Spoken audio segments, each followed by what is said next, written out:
নাহমাদুহু ওয়া নুসাল্লি আলা রাসূলিল কারীম আম্মা বা'দ। আসলে তো আসলে এই বালিকা শাখা করার উদ্দেশ্য আমার প্রথমে ঠিক ছিল না, কিন্তু একটা লম্বা সময় আমি কুয়েটে থাকার কারণে তো অনেক প্রফেসররা মাঝে মাঝে কথা জিজ্ঞাসা করতেন, বলতেন যে আপনারা মহিলা মাদ্রাসার বিপক্ষে বলেন, তো বুঝে নিলাম যে আপনাদের বাচ্চাদেরকে আপনারা হাফেজা বানাবেন, আলেমা বানাবেন, তো আমাদের কি হবে? তো আসলে অনেক সুবিধা অসুবিধা সবকিছু মিলাই বেশ অনেকদিন বিষয়টা নিয়ে ভাবতে শুরু করলাম। তো এক পর্যায়ে আমি এক মহিলা মাদ্রাসাতে খেদমতের দায়িত্ব নিলাম, যে আসলে সমস্যাটা কোথায়, কি কারণে মুরব্বীরা না করেন, বা কোনটা সমস্যা, কোনটা অসুবিধা। তো এই জন্য আমি বিষয়গুলো বোঝার চেষ্টা করলাম। এরপরে দেখলাম যে দাওয়াত তাবলীগের মেহনতে, যে মাসকুরাতের যে মেহনতটা আছে, এই মেহনতটা অত্যন্ত সুন্দর, এবং এখানে অনেক বাচ্চারা বা অনেক মহিলারা যাওয়ার কারণে তাদের অনেক পরিবর্তন আসে। তো এই সব কিছু মিলায় আমি আস্তে আস্তে মাসকুরাতের মেহনতের এক পর্যায়ে যে বিদেশ সফর করলাম মাসকুরাত সহ, সব কিছু মিলায় আমার বুঝে আসলো যে আসলে প্রত্যেকেই আমরা চাই যে আমাদের মেয়েটা, প্রত্যেক বাবা চায় যে আমাদের মেয়েটা জ্ঞানীও হোক, গুণীও হোক, আর প্রত্যেক স্বামীও চায় যে তার স্ত্রীটা জ্ঞানীও হোক, গুণীও হোক। এখানে যেটা হচ্ছে যে হয় জ্ঞানী হয়ে যাচ্ছে অথবা শুধু গুণী থেকে যাচ্ছে, দুটোর সমন্বয় হচ্ছে না। তো সেজন্যই আসলে আমার এই যাত্রা শুরু করার মূল উদ্দেশ্যই হচ্ছে যাতে আমরা একটা মেয়েকে জ্ঞানীও বানাতে পারি, গুণীও বানাতে পারি।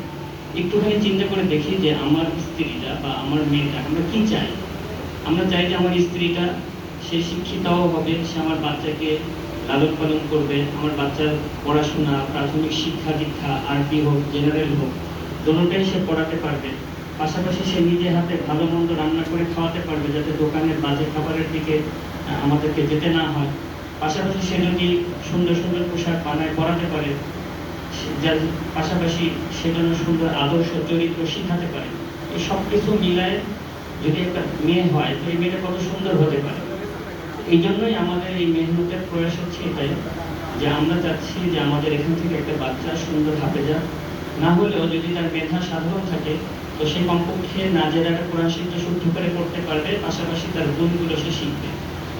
একটা মেয়ে শেষ পর্যায়ে এসে দেখা যায় যে তার বাচ্চা লালন পালন করতে যে সে অনেক সময় অনেক কিছুই বুঝে না, কিন্তু যদি আমরা ফার্স্ট এইডটা শিখাই দিই, প্রাথমিক চিকিৎসাটা শিখাই দিই, তাহলে এই বাচ্চাটা মানে মেয়েটা তার সন্তানকে লালন পালন করতে সহজ হয়ে যাবে।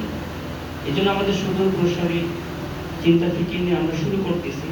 আমাদের প্রাথমিক পর্যায়ে হচ্ছে যে এখন আমাদের মেয়েরা নাজেরা শিখবে, তারপরে যদি তার মেধা ভালো হয় তো তাকে আমরা হেল্প দিয়ে দিব।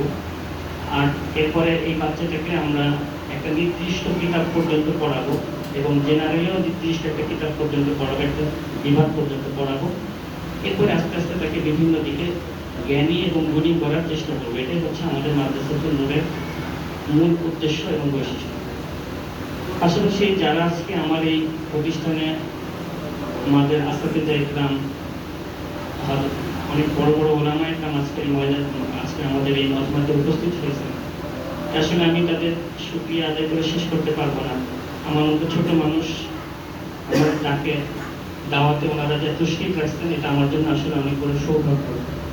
এখানে বীর কলেজের ইমাম সাহেব, ইমাম খতিব সাহেব আসছেন, খুলনা বিশ্ববিদ্যালয়ের ইমাম খতিব আসছিলেন, মাদারীনগর মাদ্রাসা শেখুল হাদিস আসছেন, আমাদের খুলনা দারুল উলুম মাদ্রাসার উস্তাদুল আসাদিজা হযরত মাওলানা ইমদাদ সাহেব উনিও আসছেন। তো আগে বয়ান করে গেছেন হযরত মাওলানা মুফতি রশিদ আহমদ সাহেব, গোয়ালখালী মাদ্রাসার সিনিয়র মুহাদ্দিস। বহু ওলামা ইকরামের পদচারণা হয়েছে।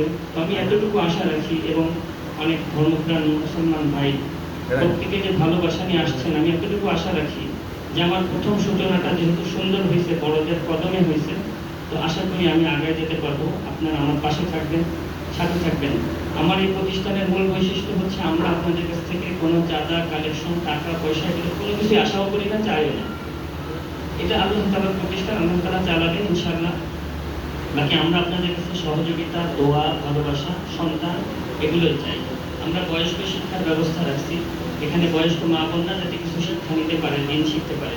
আমাদের পুরুষ শাখাতে বয়স্ক পুরুষদের জন্য শিক্ষার ব্যবস্থা আছে, বাচ্চাদের জন্য শিক্ষার ব্যবস্থা আছে। এখানে বয়স্ক মহিলাদের জন্য শিক্ষার ব্যবস্থা আছে।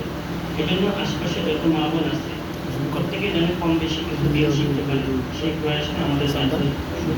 আপনারা সবাই মাদ্রাসার জন্য দোয়া করবেন, আমাদের জন্য দোয়া করবেন। আল্লাহ তাআলা আমাদের সবাইকে তৌফিক দান করেন।